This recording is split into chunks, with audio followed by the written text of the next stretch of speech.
ये लेक्चर मैं रिकॉर्ड कर रहा हूं और आज का जो टॉपिक है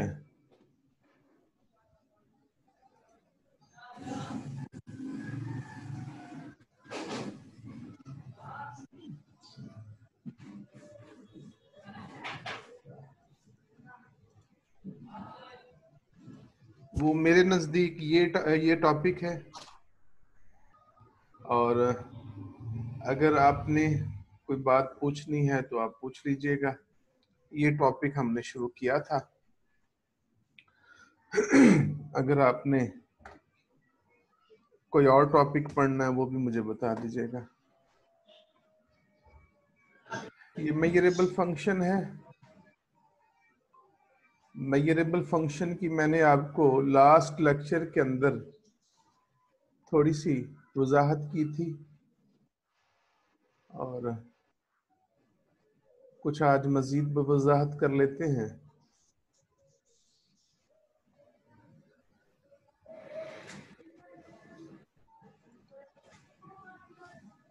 पहले हिस्से में सिर्फ मेजरेबल फंक्शन है और दूसरे हिस्से में लबीग मेजरेबल फंक्शन है।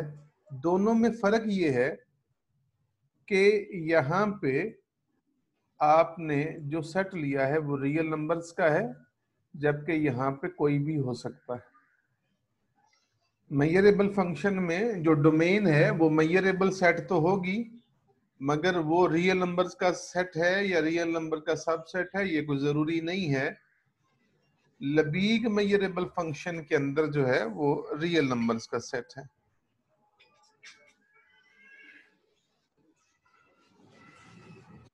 तो अगर आप किसी फंक्शन को जिसको डिफाइन किया गया है एक मेजरेबल सेट पे, आप वो उसे मेजरेबल फंक्शन के बारे में या उसको मेजरेबल फंक्शन जानना चाहते हैं तो उसकी ये कसवटी है जी, ये वाली, ये मेजरेबल फंक्शन की कसवटी है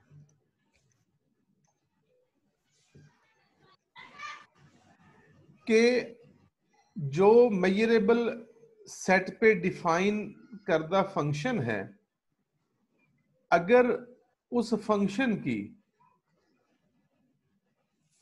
हर रियल नंबर के साथ, हर रियल नंबर के साथ, अल्फा एक रियल नंबर है, उसके साथ ये जो इनइक्वालिटी है, अगर इस इनइक्वालिटी का सॉल्यूशन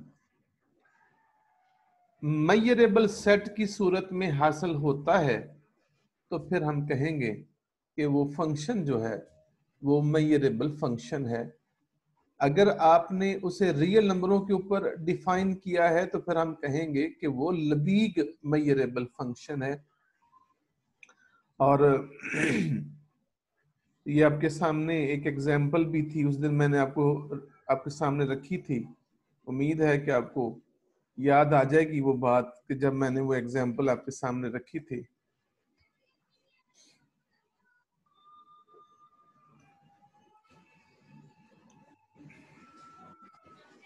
कि देखें, ये मेरा फंक्शन है, ये F X is equal to X square, जिसे डिफाइन किया गया है रियल नंबर्स के सेट के ऊपर, जिसकी जो डोमेन है वो रियल नंबर्स का सेट है।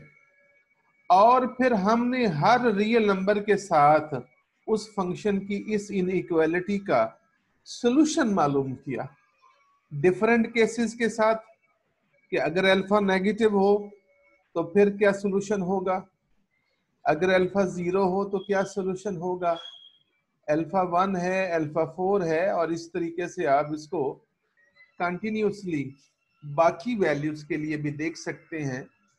तो आपने देखा कि हर अल्फा की वैल्यू के लिए ये जो इनइक्वालिटी का सॉल्यूशन है वो हर सूरत में एक मेजरेबल सेट की सूरत में आंसर देता है। आर रियल नंबर का सेट बजाते खुद मेजरेबल सेट है। सिंगलटन सेट जितने भी होते हैं वो सारे के सारे मेजरेबल सेट हैं, और दो मेजरेबल सेट्स का जो डिफरेंस है वो मेजरेबल होता है।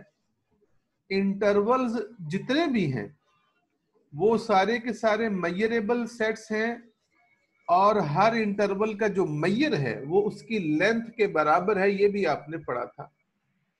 लिहाजा अगर इन तमाम चीजों को देखें तो ये जो इंटरवल्स हैं बजाते खुद मैयरेबल हैं, उनका यूनियन भी मैयरेबल है और मैयरेबल सेट्स का काउंटेबल यूनियन भी मैयरेबल है। इस तरीके से आप बहुत सी बातों को यहाँ पे कंसीडर कर सकते हैं। तो ये जो फंक्शन है इस बुनियाद पे मैयरेबल फंक्शन कहलाएगा। आपके जहन में हो सकता है कि कल कोई नई बात आए कि क्या यहाँ इनइक्वालिटी में ग्रेटर देन होना ही जरूरी है या लेस देन होना भी जरूरी हो सकता है या लेस देन इक्वल टू या ग्रेटर देन इक्वल टू भी हो सकता है। तो इसका जवाब ये थ्योरम देगा। ये थ्योरम कहता है कि जनाब ये जो चार बातें हैं, पहली ये आपस में इक्विवेलेंट हैं कि अगर कोई फंक्शन मैयरेबल है तो फिर ये सेट भी मैयरेबल सेट है, लेस देन इक्वल टू के लिए भी मैयरेबल सेट आएगा, ग्रेटर देन इक्वल टू के लिए भी आएगा, लेस देन के लिए भी आएगा और जस्ट ग्रेटर देन के लिए भी आएगा। तो ये चारों बातें आपस में इक्विवेलेंट हैं, इसलिए आज के बाद अगर आप इस ग्रेटर देन की बजाय लेस देन की इनइक्वालिटी का इस्तेमाल भी करेंगे तो गलत नहीं होगा, क्योंकि ये सारे के सारे आपस में इक्विवेलेंट हैं। इसलिए यहाँ कोई पाबंदी नहीं है कि आप लाजमी है कि लेस देन लें या ग्रेटर देन लें। वो चॉइस में शामिल है कि आपने अपने फंक्शन को लेस देन के साथ मैयरेबल साबित करना है या ग्रेटर देन के साथ या कुछ और। ये आपके पास चॉइस है और चॉइस में आप जो मर्जी करें। ये मैं आपको करवा चुका। मैं यहां पहुंचा था, यहां पे एक छोटी सी डेफिनेशन है इस जगह पे कि किसी फंक्शन के पॉजिटिव पार्ट से क्या मुराद है और किसी फंक्शन के नेगेटिव पार्ट से क्या मुराद है। ये डेफिनेशन आपके सामने लिखी है कि आप फंक्शन और जीरो, इनमें से जब आप मैक्सिमम वैल्यू अलग करेंगे तो वो उस फंक्शन एफ एक्स का पॉजिटिव पार्ट होगा और जिसे लिखा जाता है एफ आर जीरो। और अगर इस तरीके से मैक्सिमम वैल्यू निकालने के फंक्शन की जो नेगेटिव वैल्यूज हैं और दूसरी तरफ जीरो का मैक्सिमा निकालेंगे तो वो negative part of the function है। और इस पॉजिटिव और नेगेटिव फंक्शंस के ऊपर ये कुछ छोटी छोटी बातें हैं, इंतहाई आसान है, आप प्लीज इनको खुद कर लीजिएगा। मैं आगे बढ़ता हूं और आगे जो है वो मैंने यहां पे आपको रोकना है इस जगह। ये बड़ा इंपॉर्टेंट थ्योरम है जी। इस थ्योरम के अंदर दो फंक्शंस के मुतालिक दावा किया गया है कि दोनों फंक्शन जो हैं वो मैयरेबल हैं, एफ और जी, और इनकी डोमेन भी सेम है, सेम डोमेन डी, और आगे कहीं यहां सी का इस्तेमाल होना है, उसके बारे में भी जिक्र कर दिया उसने कि ये एक रियल नंबर है। उसके बाद कहता है कि ये जो अलजबरा है नीचे, इन्हीं एफ और जी के बेस पे ये सारे के सारे मैयरेबल हैं। यानी किसी फंक्शन के अंदर, किसी मैयरेबल फंक्शन के अंदर कांस्टेंट को ऐड करना भी मैयरेबल ही के बराबर होगा। किसी फंक्शन को किसी कांस्टेंट से मल्टीप्लाई कर देने से वो फंक्शन अगर मैयरेबल है तो उसका मल्टीपल भी मैयरेबल होगा। मैयरेबल फंक्शन की एडिशन और सब्ट्रैक्शन भी मैयरेबल ही रहेगी। किसी फंक्शन जो कि मैयरेबल है उसका स्केयर ले लें, उसका क्यूब ले लें, उसकी जितनी मर्जी बड़ी पावर ले लें, वो मैयरेबल ही रहता है। मैयरेबल फंक्शंस का प्रोडक्ट भी मैयरेबल, उनका कोशेंट भी मैयरेबल, उनका मॉड भी मैयरेबल, उनका मैक्सिमा और उनका मिनिमा भी मैयरेबल। अगर दो फंक्शंस मैयरेबल हैं तो उनका मैक्सिमा और उनका मिनिमा भी मैयरेबल। तो अगर मुझे याद पड़े या अगर मुझे याद है और अगर आप मुझसे एग्री करें तो मैंने आपको ये पार्ट, ये पार्ट, ये पार्ट, ये पार्ट करवा दिए थे। मैं इंशाल्लाह आज पांचवें छठे की बात करूंगा जो मैंने नहीं किए थे। ये जरा पांचवें पे गौर कीजिएगा कि पांचवें के लिए आपने ये साबित करना है कि आपके पास जो एफ और जी हैं, अगर ये मेजरेबल है तो उनका प्रोडक्ट भी एक मेजरेबल फंक्शन की सूरत में आएगा। तो इसका जवाब आपको मिल जाता है। अभी एक फार्मूला उसने इस्तेमाल किया है। अगर आपने पढ़ा था तो बहुत अच्छी बात है, वरना मैं पढ़ देता हूं। ये देखिएगा, ये आपको एक फार्मूला नजर आ रहा है। उसने एफ और जी के प्रोडक्ट को ए प्लस बी का स्क्वायर और फिर माइनस ए माइनस बी के स्क्वायर के साथ अटैच किया है, जो कि 4ab के बराबर होता है। तो यहां से अगर ab की वैल्यू आप निकाल लेंगे, 4 दूसरी तरफ चला जाएगा, तो ये फॉर्मेशन बनेगी जो आपको नजर आ रही है।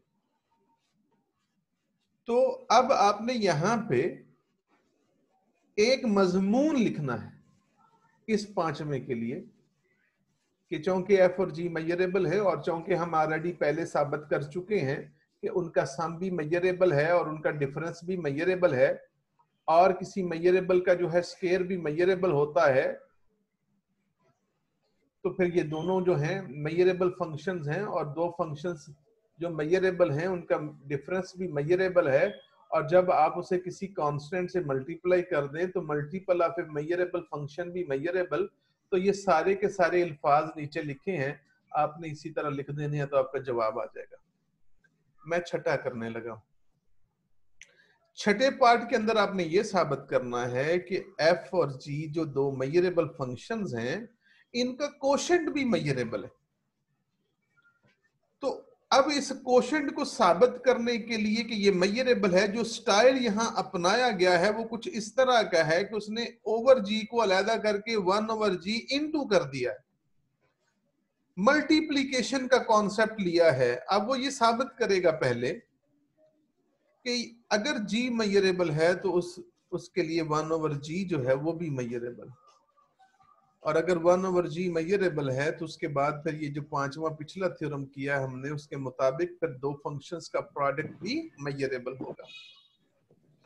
यानी इस छठे पार्ट में कोई मुश्किल अमल नहीं है, बस ये साबित करना है यहाँ कि भाई 1/gx किसी मेजरेबल फंक्शन का जो रेसिप्रोकल होता है वो भी मेजरेबल होता है। ये हमने यहाँ पे साबित करना है। और अब आपने मेरे साथ रहना है थोड़ी देर के लिए, ताकि आपको ये बात समझ में आ जाए। ये जो सर के नोट्स हैं, इनके सर के नोट्सों के ऊपर ये जो उन्होंने खुद से ये सारा अमल किया है, ये थोड़ा सा लंबा भी है, इसे समझना थोड़ा सा मुश्किल भी है, तो मैं इसको स्किप कर देता हूं। आप इसको ये ना करें, बल्कि मैं एक दूसरा डिफिट, क्योंकि मैंने अभी आपको बताया कि कहां लिखा है कि लाजमी है कि ग्रेटर देन अल्फा के साथ ही मेजरेबल साबित करना है। आप यहाँ इनइक्वालिटी बदल भी सकते हैं, और बदलने से आपको यहाँ आसानी होगी। यानी मिसाल के तौर पे मैं यहाँ पे जो स्टाइल अपनाऊंगा वो ये होगा कि मेरे पास जो फंक्शन है जो मैंने डी के ऊपर डिफाइन किया है 1/gx, वो ग्रेटर देन अल्फा नहीं है, वो लेस देन अल्फा के साथ है। यानी यहाँ ग्रेटर देन के साथ साबित किया गया है, मैं लेस देन के साथ साबित करूंगा, और वो कदरे स्मार्ट है, आसान है, छोटा है, वरना यहाँ काफी आपको याद करना पड़ेगा। तो अब मेरा आपसे, या मैं अपने आप से सवाल करके अपने आप से इसका जवाब पूछूंगा, और आप इंशाल्लाह ताला इसके साथ एग्री करेंगे। मैं ये साबित करने जा रहा हूं कि क्या ये भी मेजरेबल सेट है कि नहीं। क्या हर रियल नंबर के लिए ये जो मेरे पास सेट है, क्या ये मेजरेबल सेट की सूरत में आंसर देगा कि नहीं देगा, ये मेरा सवाल है। और इस सवाल का जवाब मैं यहाँ पे आपको अलहदा से देता हूँ, आप भी नोट कर लीजिएगा ताकि आइंदा आपके लिए मसला ना हो। लो जी, यानी सवाल इस तरह है, मेरे पास x belongs to D such that 1/gx is less than alpha. मैंने साबित करना है कि ये हर रियल नंबर अल्फा के लिए मेजरेबल सेट है। तो मेरा आपसे सवाल है, पहला इसका ऑप्शन ये है, यहां लिख लेते हैं पहला ऑप्शन कि अगर मैं दावा करूं कि मेरे पास यहां अल्फा नेगेटिव है, यानी मेरे पास तमाम के तमाम नेगेटिव रियल नंबर्स हैं, तो फिर इस इनइक्वालिटी का सलूशन क्या होगा? इस इनइक्वालिटी का सलूशन क्या होगा? तो जरा नोट कीजिएगा, जब आपको पता हो कि मेरे पास यहां पे नेगेटिव वैल्यू है, अल्फा नेगेटिव है, तो क्या कोई पॉजिटिव नंबर नेगेटिव नंबर से छोटा होता है? क्या मैं gx की पॉजिटिव वैल्यू लूं और लेफ्ट साइड पे यहां पॉजिटिव वैल्यू लेके लिखूं और राइट साइड पे मुझे पता है नेगेटिव वैल्यू है, तो क्या ये इनइक्वालिटी सेटिस्फाई होगी? कभी नहीं होगी।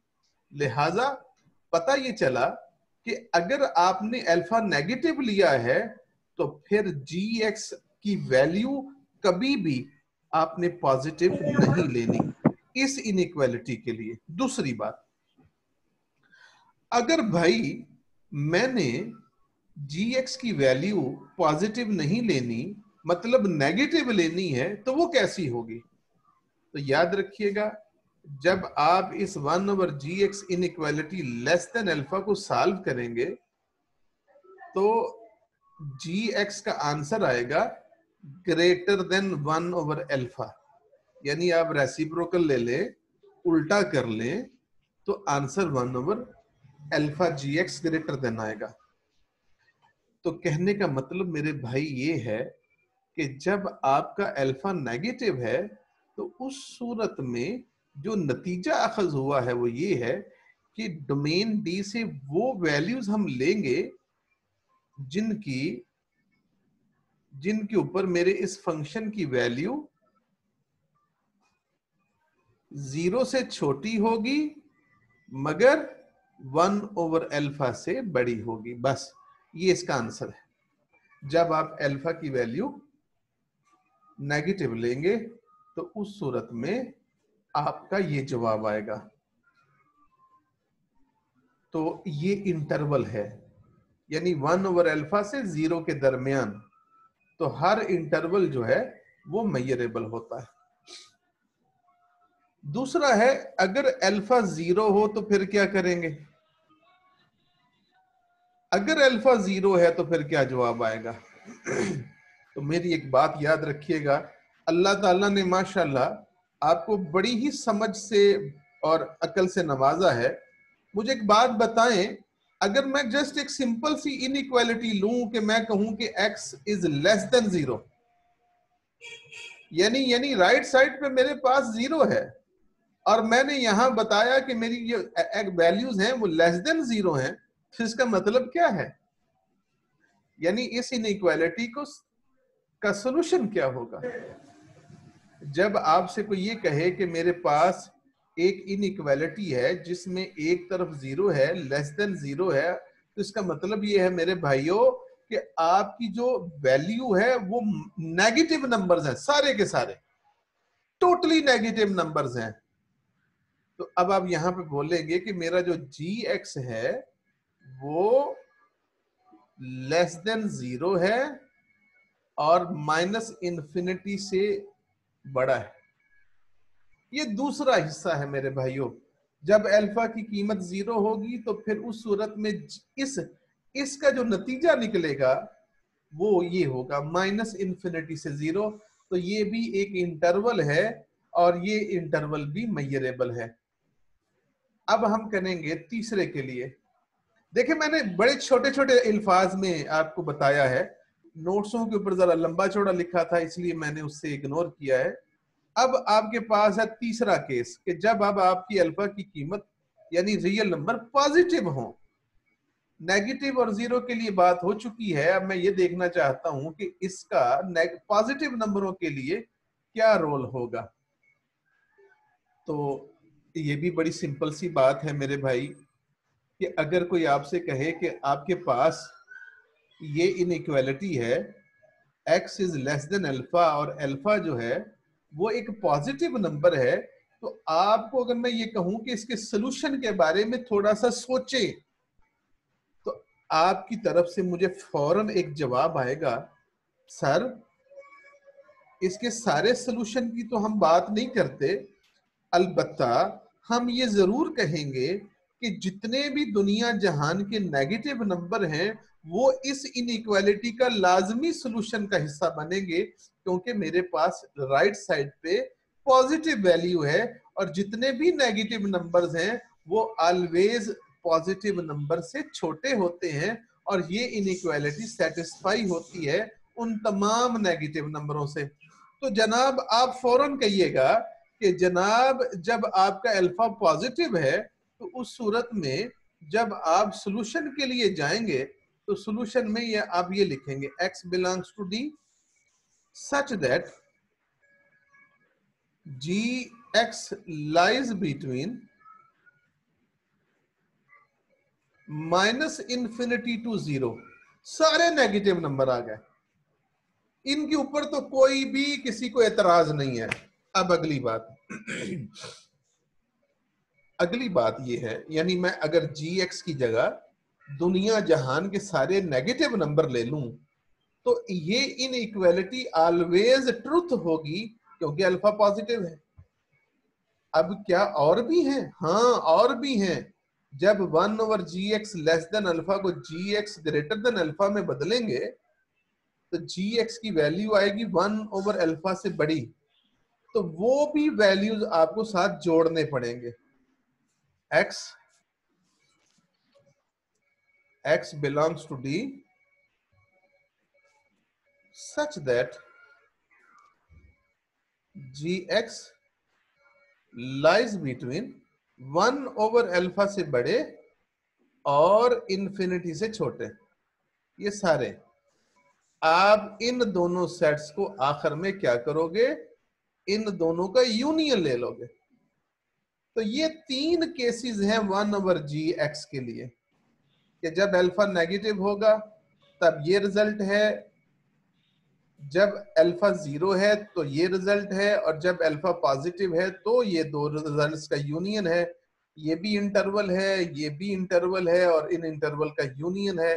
तो मेरे भाई ये जो तीनों रिजल्ट्स हैं ये बताते हैं कि ये तीनों मेजरेबल सेट हैं, और जब ये तीनों इनफरादी हैसियत में मेजरेबल सेट हैं तो ये तीनों जिस अकेले के बराबर हैं वो भी मेजरेबल है। तो आप इस चीज को अपने उन नोट्सों के ऊपर अलहदा से एक्स्ट्रा लिख लें अगर आपको ये अच्छा लगा है तो। इसके बाद वापस चलते हैं अपने उसी ओहो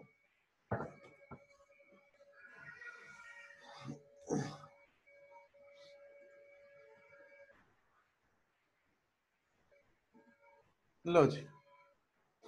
तो जो सर के नोट्स थे उनके ऊपर उन्होंने ये लिखा हुआ है, आप ये भी देख लीजिएगा। सर के नोट्सों पे लिखा है कि जब अल्फा जो है वो नेगेटिव हो तो फिर आपके ये तीन आंसर आएंगे, जब अल्फा जो है वो ग्रेटर देन 0 हो तो फिर ये आंसर आएंगे, जब अल्फा 0 हो तो ये आंसर आएंगे। उन्होंने यहाँ ग्रेटर देन लिख के इनइक्वालिटी के साथ इसको साबित किया है, मैंने लेस देन के साथ साबित किया था। तो उम्मीद है कि आपको ये बात समझ में आई होगी और आप ये कर लेंगे। ये बड़े इंपॉर्टेंट पार्ट्स हैं, इनमें से अक्सर एक दो जुज जो हैं वो आपके एग्जाम में आते हैं और आए भी हैं। आगे चलते हैं। इसका ही आखिरी पार्ट था जिसमें उसने दो फंक्शंस के मैक्सिमा और दो फंक्शंस के मिनिमा के हवाले से मेजरेबल की बातें की हैं। तो ये कोई इतना मुश्किल नहीं है, क्योंकि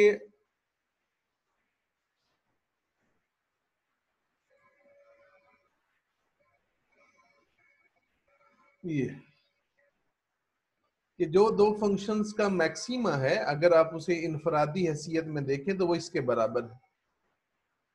तो अगर आप इस राइट हैंड साइड को देख लें तो इसमें दो फंक्शंस का मेजरेबल फंक्शन का सम है, फिर उनका डिफरेंस है, फिर उसका मॉड है, फिर उनका मल्टीपल है। तो ये सारे अल्फाज जो हैं ये ऑलरेडी आपके जहन में से गुजर चुके हैं, लिहाजा दो फंक्शंस का मैक्सिमा और दो फंक्शंस का मिनिमा कोई यहाँ पे मसला नहीं है आपके लिए साबित करना कि ये मेजरेबल है कि नहीं है। आगे चलते हैं। आज की जो टेक्निकली जो नई बात है वो यहां से शुरू होगी। टॉपिक तो वही है पुराने वाले सारे के सारे, मगर कुछ नई बातें। कहता है कि एफ एक फंक्शन है जिसको डिफाइन किया गया है। पहले तो वो असल में ना आपको रेस्ट्रिक्शन ऑफ ए फंक्शन के बारे में आइडिया देने लगा है, जो आपके लिए कोई नई बात नहीं है कि किसी फंक्शन की रेस्ट्रिक्शन से क्या मुराद है। तो अगर आप एक फंक्शन डिफाइन करते हो फ्रॉम एक्स टू वाई, और फिर उसके बाद अपनी जो डोमेन है एक्स की जो वैल्यूज हैं उसको रिड्यूस कर देते हो और उसका एक सबसेट लेते हो जी, और उस जी के ऊपर एक फंक्शन डिफाइन करते हो, उसका नाम है G. G is the function from G to Y. और फंक्शन डिफाइंड इसी तरह करते हो कि जनाब इस जी के लिए भी एक्स के जो इमेजेस हैं वही होंगे जो एफ के इमेजेस थे। तो हम कहते हैं कि ये जो जी है ये फंक्शन एफ की रेस्ट्रिक्शन है। G is the restriction of F. जरा 1 मिनट इंतजार कीजिएगा, मुझे ना कॉल आ।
जी माजरत के साथ जी, अस्सलाम वालेकुम व रहमतुल्लाह, वापस आ गया।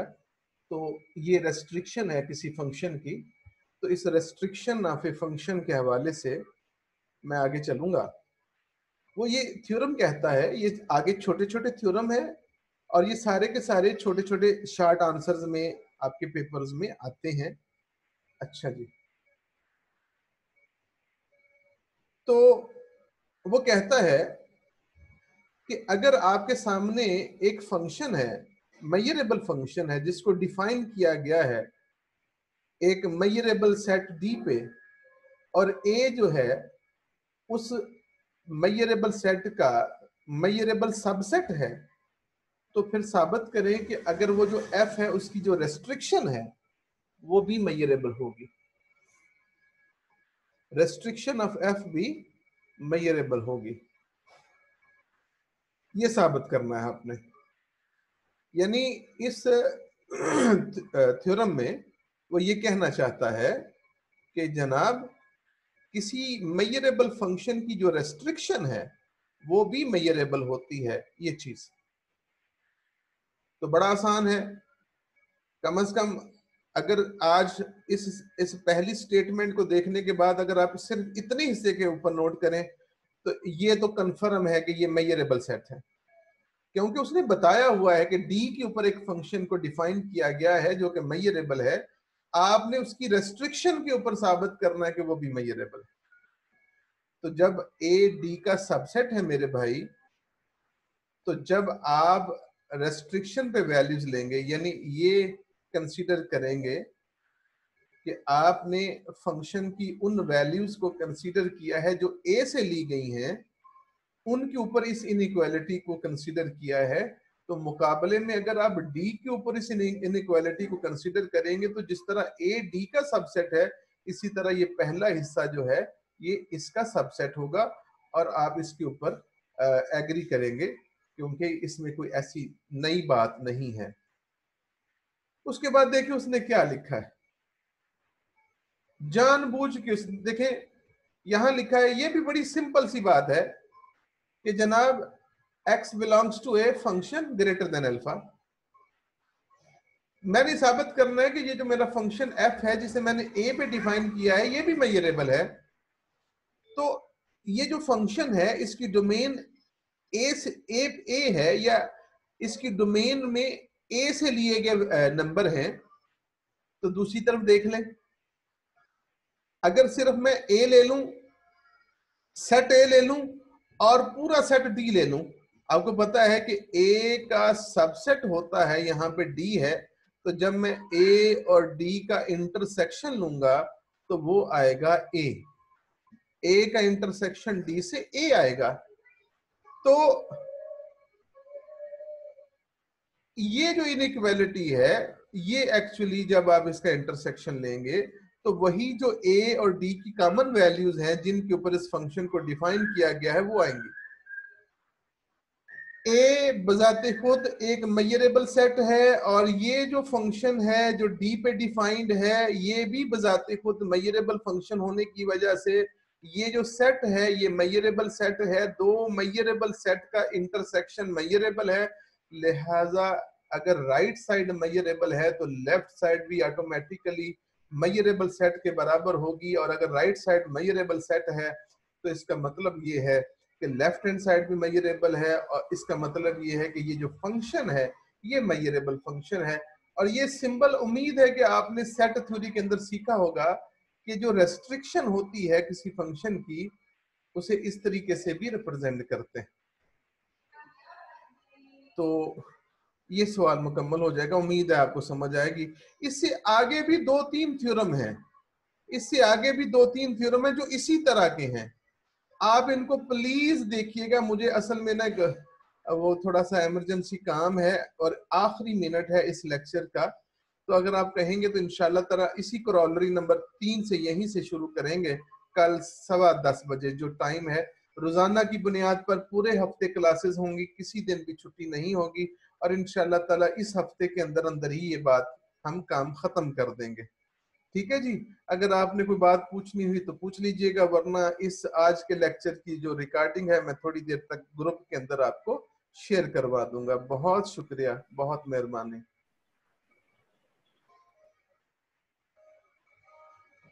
ठीक है जी, अस्सलाम वालेकुम। वालेकुम सलाम।